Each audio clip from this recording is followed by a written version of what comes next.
మన ప్రభు అయిన యేసుక్రీస్తు శ్రేష్టమైన నామములో అందరికీ వందనాలు చెల్లిస్తూ ఉన్నాం. మరి సమయంలో పిలుపు వాక్యంతో ఆరాధన కార్యక్రమాన్ని ప్రారంభించుకున్నాం. 103వ కీర్తన. నా ప్రాణమా యెహోవాను సన్నతించుము, నా అంతరంగమునున్న సమస్తమా ఆయన పరిశుద్ధ నామమును సన్నతించుము. నా ప్రాణమా యెహోవాను సన్నతించుము, ఆయన చేసిన ఉపకారములలో దేనిని మరువకుము. ప్రార్థన చేద్దాం.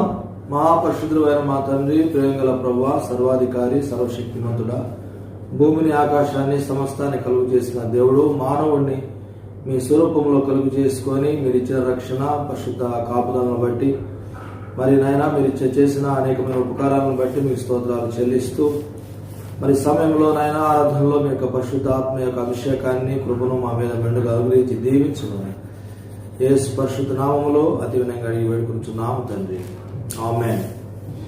ప్రత్యేకమైన పాటతోటి ప్రభు నామాన్ని ఘనపరుచుకుందాం.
దేవుని స్తోత్రం.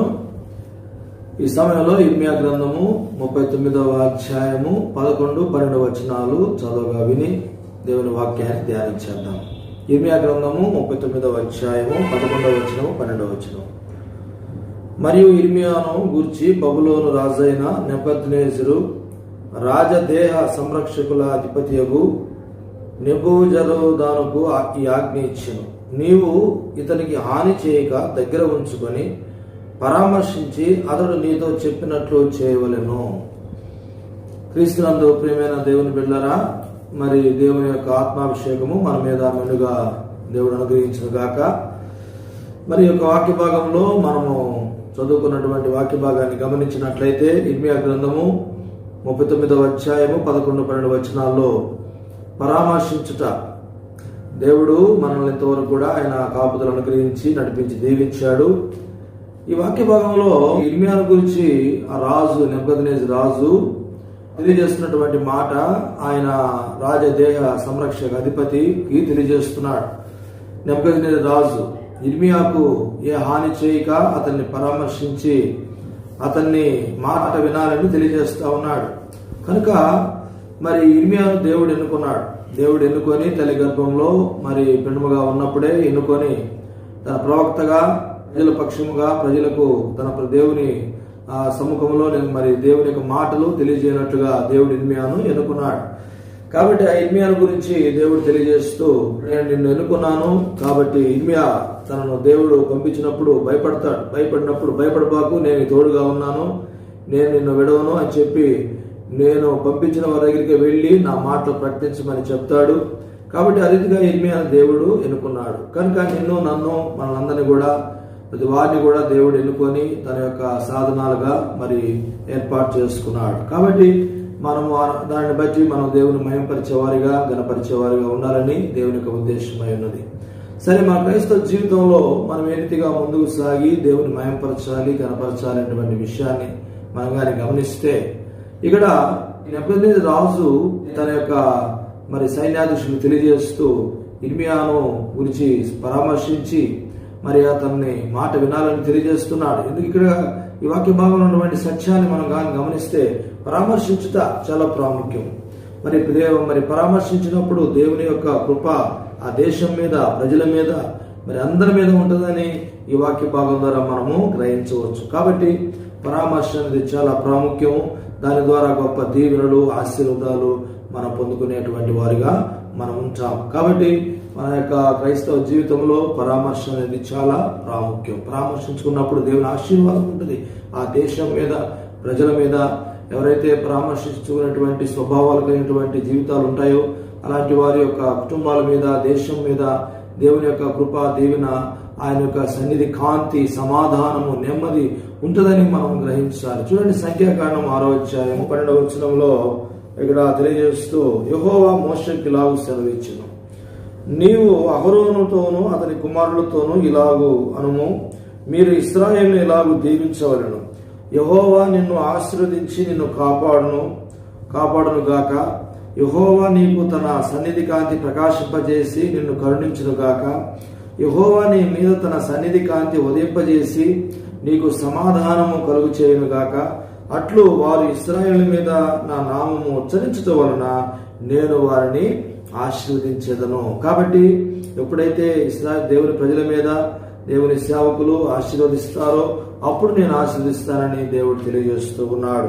కనుక ఈ రీతిగా సెలవు చెప్పమని మోషేకు చెప్తాడు. అహరోను వంశస్థులు చెప్పు, వారు దీవించినప్పుడు నేను నా సమాధానం, ఉదయకాంతిని, ఆశీర్వాదాన్ని ఇవన్నీ కూడా అనుగ్రహిస్తాను. కాబట్టి మరి పరామర్శ అనేది చాలా ప్రాముఖ్యము. అప్పుడు దేవుని అభిషేకము, ఆశీర్వాదము, ఆయన సన్నిధి కాంతి, సమాధానము, ఆ యొక్క క్షేమము ఆ దేశం మీద, ప్రజల మీద మెండుగా ఉంటుంది. కాబట్టి అతిథిగా మనం పరామర్శించినప్పుడు ఇలాంటి కృప దేవుడు అనుగ్రహిస్తాడు. అంతేకాదు నిత్య జీవాన్ని కూడా ప్రభు అనుగ్రహిస్తాడు. మనం కానీ చూస్తే లూకాసు వార్త 10వ అధ్యాయము, ఇదిగో ఒకప్పుడు ధర్మశాస్త్ర ఉపదేశకుడు లేచి బోధకుడా, నిత్య జీవమునకు వారసుడగుటకు నేనేమి చేయవలనని ఆయనను శోధించుతూ అడిగను. కాబట్టి నిత్య జీవానికి వారసుడగుటకు ఏం కావాలి, ఏం చేయాలి అని అడుగుతాడు. అందుకు ఆయన, ధర్మశాస్త్రం ఏమి రాయబడి ఉన్నది, మీరేమి చదువుతున్నావు అని అడగగా అతడు, నీ దేవుడైన ప్రభువును నీ పూర్ణ హృదయంతో పూర్ణాత్మతో ప్రేమించాలి, అంతేకాకుండా నీ పొరుగువారిని కూడా అలానే ప్రేమించాలి.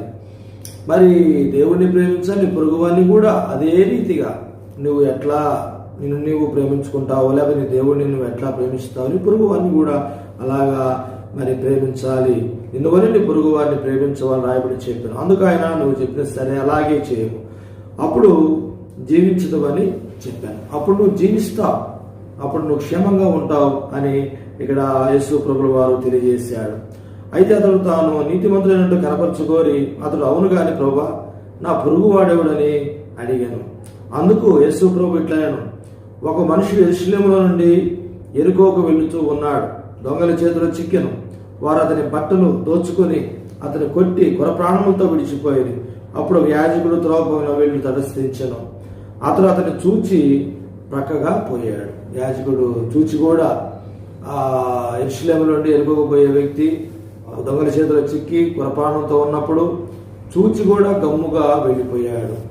మరి అంతేకాదు, అలాగూ లేవీయుడు కూడా చోటుకు వచ్చి చూచి ప్రక్కగా పోయాడు. అయితే సమరయుడు ప్రయాణమైపోవచ్చు అతను పడి ఉన్న చోటికి వచ్చి అతనిని చూచి అతని మీద జాలిపడి దగ్గరికి పోయి నూనె ద్రాక్షారసం పోసి అతని గాయములు కట్టి తన వాహనం మీద ఎక్కించి పూటకోళ్ళ వాని ఇంటికి తీసుకుని పోయి అతన్ని పరామర్శించను. కాబట్టి మరి పరామర్శించాడు. మరి ఎట్లాగా అతని మీద జాలిపడి పరామర్శించి మర్నాడు అతను 2 దేనాలను తీసి ఆ పూటకుని వాడికి ఇచ్చి అతన్ని పరామర్శించము. మరి పరామర్శించడానికి ఆ పూటకోని వాని ఇల్లు అతను పరామర్శించడానికి కూడా ఈ సమరయుడు కారణమయ్యాడు. మరి ఇతరులు పరామర్శించినప్పుడు కూడా అలాగా చేయడానికి కూడా ఇతను కారణమయ్యాడని వాక్యము తెలియజేస్తూ ఉంది. కనుక చేసిన నీవు వచ్చినప్పుడు నీకు నేను తీర్చాలని చెప్పిపోయాను. కాగా దొంగల చేతిలో చిక్కిన వారికి ఈ ముగ్గురిలో ఎవడు పొరుగువాడని నీకు తోచిన చెప్పిన అడిగాను. అందుకు అతని మీద జాలి పడిన వాడిని అన్నాడు. అందుకు యేసు, నువ్వు వెళ్ళి అలాగూ చేయమని అతనితో చెప్పాను. కాబట్టి క్రీస్తునందు ప్రియమైన దేవుని బిడ్డలారా, మరి పరామర్శించినప్పుడు దేవుని దేశం మీదకు సమస్త జనుల మీదకు దేవుని ఆశీర్వాదం రావడమే కాదు, కానీ మరి నిత్య జీవానికి కూడా వారసులుగా ఉంటారని వాక్య భాగము మనకు తెలియజేస్తూ ఉంది. అంతేకాదు ఎంతో ఘనత కూడా దేవుడు అనుగ్రహిస్తాడు.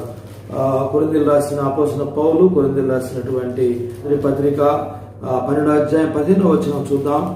శరీరములో వివాదము లేక అవయములు ఒకదానితో ఒకటి ఏకముగా పరామర్శించలాగున దేవుడు తక్కువ దానికి ఎక్కువ ఘనత కలుగు చేసి శరీరము అమర్చి ఉన్నాడు.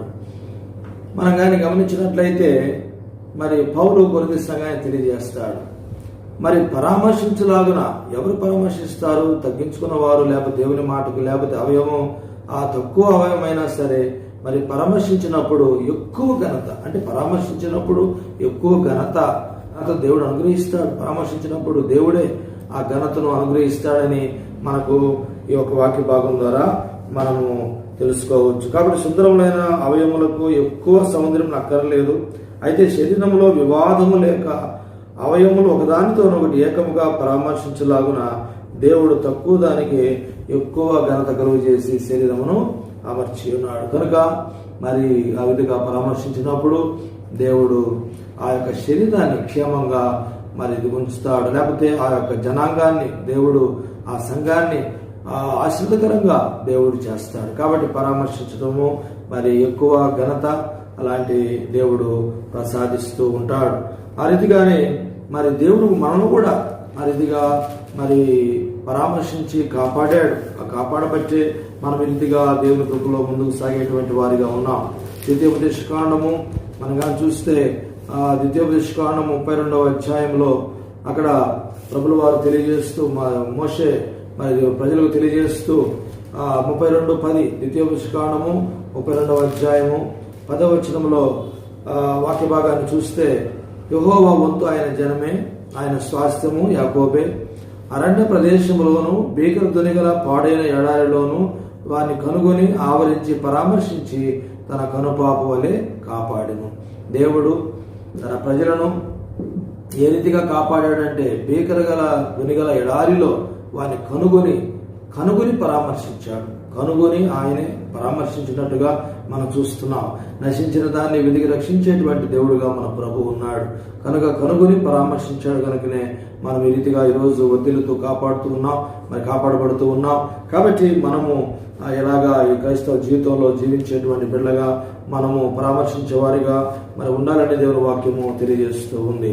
అలానే పరామర్శించినప్పుడు పెద్దలను వారిని పరామర్శించినప్పుడు అనేక సమస్యలను పరామర్శించినప్పుడు దీర్ఘాయుష్మంతులు అవుతారని కూడా దేవుని వాక్యము సెలవిస్తూ ఉంది. కనుక పరామర్శ అనేది చాలా ప్రాముఖ్యం. మొదటి దినవృత్తాంత గ్రంథములు 7వ అధ్యాయము 22వ వచనం చూద్దాం. మొదటి దినవృత్తాంత గ్రంథములు 7వ అధ్యాయము 22వ వచనంలో అడగాని గమనించినట్లయితే, వారి తండ్రి అయిన ఎఫ్రాయిము అనేక దినములు దుఃఖించుచుండగా అతని సహోదరులు వచ్చి అతన్ని పరామర్శించిరి.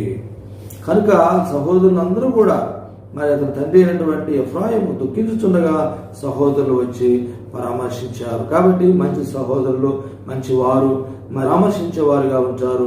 అలాంటప్పుడు వారు మంచిగా దీవించబడతారు. వారు ఆయుష్మంతులు, దీర్ఘాయుష్ను దేవుడు క్షేమాన్ని వారికి అనుగ్రహిస్తాడని, దీర్ఘాయుష్మంతులుగా ఉంటారని, ఎలాంటి ఉపద్రవాలైన శ్రమలైన కష్టాలైనా దేవుడు వారిని తన కాపుదల్లో ఉంచుతాడని ఈ వాక్య ద్వారా మనకు గమనించవచ్చు. అంతేకాదు మనము పరామర్శించినప్పుడు అనేక ఆటంకాలు, ఇబ్బందులు, సమస్యలు కూడా వస్తుంటాయి. అయినప్పటికీ మనం చేయవలసినటువంటి విధానంలో మనం చేస్తూ దేవుని మహిమపరచాలి. మనం కానీ గమనించినట్లయితే మొదటి దినవృత్తాంతం మనం కానీ చూస్తే 19వ అధ్యాయం అక్కడ ఇదైన తర్వాత అమ్మోని రాజైన నాహోను చనిపోగా అతని కుమారుడు అతనికి మారుగా రాజాయను. అప్పుడు దావీదు హామాను తండ్రి అయిన నాహోను నా ఎడల దయ చూపించను కనుక దావీదు ఎడల దయ చూపించాడు కనుక మారుగా నేను దయ చూపించాలి, పరామర్శించాడు కనుక నేను పరామర్శించాలి అని దావీదు అనుకున్నాడు. అప్పుడు దావీదు హామాను తండ్రి అయిన నాహోను నా ఎడల దయ చూపించను కనుక నేను అతని కుమారుని ఎడల దయ చూపిదని అనుకొని అతని తండ్రి నిమిత్తం అతన్ని పరామర్శించుటకు దూతలను పంపాను. కాబట్టి దేవుని యొక్క జనాంగము దావీదు దేవుడు ఏర్పాటు చేసినటువంటి వ్యక్తి. అలాంటి దేవుని ప్రజలను వారు పరామర్శించినప్పుడు మరలా తిరిగి పరామర్శించాలని తిరిగి ఆయన వెళ్ళినప్పుడు కొన్ని శోధనలు ఆటంకాలు వచ్చాయి. వారు ఎంతో అవమానపరిచారు. అయినా కూడా వీరు పరామర్శించాలని స్వభావం కలిగి ఉన్నాడు కనుక నా పట్ల వారు చేశారు కనుక నేను ఆ రీతిగా పరామర్శించాలి అని అనుకున్నప్పుడు దేవుడు దాన్ని బట్టి ఎంతగానో ఘనంగా ఆయన రాజ్యాన్ని, ఆయన యొక్క స్థితిని దేవుడు హెచ్చించినట్టుగా దావీదును కాపాడినట్టుగా ఆయన శోధనల ఇబ్బందుల్లో దేవుడు ఆదరించినట్టుగా నడిపించినట్టుగా మనం చూస్తాం. అయితే కొన్ని ఆటంకాలు, శోధనలు వస్తూ ఉంటాయి. ఇటు కానీ గమనించినట్లయితే ఆ దేశమున వచ్చినప్పుడు అమ్మోనీయులు ఇది అధిపతులు హామానుతో నిన్ను పరామర్శించగా నీ యొద్దకు దావీదు దూతలను పంపుట నీ తండ్రిని గనపరచుటకే నన్ను అనుకొనుచున్నావా? దేశమును తరిచి చూచి దాన్ని నాశనం చేయడు కదా అని అతని సేవకులు వచ్చి ఉన్నారు అని మనం చేయగా ఇక్కడ హానూను దావీదు సేవకులను పట్టుకొని వారిని ఒరిగించి వారి వస్త్రములు పిలుదును దిగున్నట్లుగా నడిమికి కత్తిరించి వారిని పంపివేసిన అవమానపరిచాడు. వారు చెప్పిన మాటలు విని అయినా కూడా దేవుడు విడిచిపెట్టలేదు.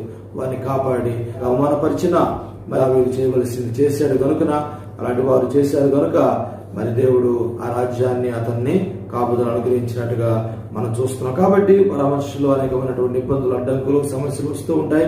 అయినా కూడా దేవుడు తన కృపను అలాంటి వారికి అనుగ్రహిస్తాడు, దీవిస్తాడు. అంతేకాదు చూడండి అపోస్తల కార్యం 24వ అధ్యాయం 3వ వచనంలో మహాఘనత వహించిన ఫిలిక్స్ మేము తమరి వలన ఎంతో నెమ్మది అనుభవించున్నామనియు ఈ దేశమునకు సంభవించిన అనేకమైన కీడులు సంభవించిన అనేకమైన కీడులు తమ పరామర్శ చేత దిద్దుబాటు అవుతున్నవనియు ఒప్పుకొని మేము సకల విధముల స్థలములలో పూర్ణ కృతజ్ఞతతో అంగీకరించుచున్నాము. కాబట్టి పలు విధములైనటువంటి కీడులు మీ యొక్క పరామర్శ చేత పాటు అవుతున్నాయి, తొలగిపోతున్నాయి. దాన్ని మీరు పరామర్శిస్తున్నారు, అవుతున్నాయి అని చెప్పి కృతజ్ఞతాస్తులు చెల్లిస్తూ ఉన్నారు. కాబట్టి పరామర్శ వలన కృతజ్ఞతాస్తులు చెల్లించేటువంటి వారుగా దేవునికి వారి పట్ల వారి ఘనత దేవుడు ఇవన్నీ కూడా ఇచ్చేటటువంటిగా ఉన్నట్లుగా మనం చూస్తున్నాం. కాబట్టి క్రీస్తునందు ప్రియమైన వాళ్ళారా, ఈ రీతిగా మనము పరామర్శించినప్పుడు దేవుడు మహింపరచబడతాడు. అనేకమైన దీవులకు, అనేకమైన దేవుని కాపుదలకు, దేవుని యొక్క ఆశీర్వాదాలకు వారు పాత్రలుగా ఉంటారని ఈ వాక్యం ద్వారా మనం తెలుసుకుంటున్నాం. కాబట్టి అలాంటి కృప మనం చేయనట్లుగా, ఆ విధంగా ఉన్నట్లుగా, ప్రభు రాకడ కొరకు మనం సిద్ధపరిచేవారిగా ఉన్నట్లుగా దేవుని యొక్క పరిశుద్ధాత్మ సహాయము మనకు మెండుగా ప్రసాదించినట్టుగా ప్రార్థన చేద్దాం. ప్రార్థన చేసుకొని ఆ రీతిగా మనము ఎలాంటి పరిస్థితి వచ్చినప్పటికీ మనం ఆ రీతిగా పరామర్శించి మరి దేవుని నామాన్ని మహిమపరిచిగా ఉండాలని తీర్మానం చేసుకుందాం. ప్రార్థన చేద్దాం. ప్రేమగల మా తండ్రి, సర్వశక్తిమంతుడైన దేవ, మీ పరిశుద్ధ పాదాలకు వందనాలు. మరి ప్రభా ఇర్మియా గురించి రాజు మరి పరామర్శించి అతని మాట వినాలని చెప్పాడు. అప్పుడు దేశం క్షేమంగా ఉంటుందని ఆ రీతిగా, అంతేకాదు ప్రభా మరి పరామర్శించినప్పుడు వారు నిత్య జీవానికి వారసులు అవుతారు. నిజమైన భక్తి ఏదనగా మరి నాయన ఇబ్బందుల్లో పరామర్శించడం, ఈ లోక మాలిన్యం అంటకుండా ఉండడమే ప్రభు. కాబట్టి నిజమైన భక్తి చేసేటువంటి వారిగా ఆ రీతిగా ఉన్నట్లుగా ప్రతి వారిని దీవించండి. అప్పుడు దేశము మరి ఎలాంటి శ్రమలు, ఇబ్బందులు ఏమి లేకుండా మీ కాపుదలకు, మీ దీవులకు మరి నాయన ఉంటుంది. అలాంటి కాపుదలు దయచేయమని దీవించమని, దేశాన్ని ప్రభు మరి దేశ భద్రతను మీరు జ్ఞాపకం చేసుకోండి, దీవించండి, మంచి క్షేమాన్ని అనుగ్రహించండి, ప్రతి వారికి ఆయుష్ ఆరోగ్యాన్ని అనుగ్రహించమని ప్రార్థన చేస్తున్నాం. ఆయా ప్రయాణాల్లో మరి నాయన ఇంకా అనేక మంది ఎలాంటి నాయన మరి శుభకార్యాలు, మరి బర్త్డేలు జరుపుకున్నటువంటి వారిని, శుభకార్యాలు జరుపుకున్న ప్రయాణాలు జరుపుకున్నటువంటి వారిని ప్రతి వారిని కూడా దీవించి నీ కృపకు పాత్రలుగా చేయమని దీవించమని, రాత్రుల కొరకు, దేశం కొరకు, సమస్త మరి మనిషి కోసం ప్రార్థిస్తుండగా మరి ఈ COVID-19 నుంచి ప్రభు విడుదల కలిగించి మీ యొక్క దీవెనకు పాత్రలుగా చేయమని, ఈ వాక్యం ఉన్నటువంటి ప్రతి వారిని కూడా మీరు దీవించి మీ నామాన్ని మహిమపరిచే వారిగా సాక్షులు నిలబెట్టుకోమని యేసు పరిశుద్ధ నామములో అడిగి పెట్టుకుంటున్నాము తండ్రి. ఆమేన్. త్రియేక దేవుని ఆశీర్వాదము మనకు, మన కుటుంబాలకు మరి రీతిగా పరామర్శించాలని తీర్మానం చేసుకున్న ప్రతి వారితో సదాకాలం తోడేండి, కాపాడి నడిపించును గాక. ఆమేన్. God bless you.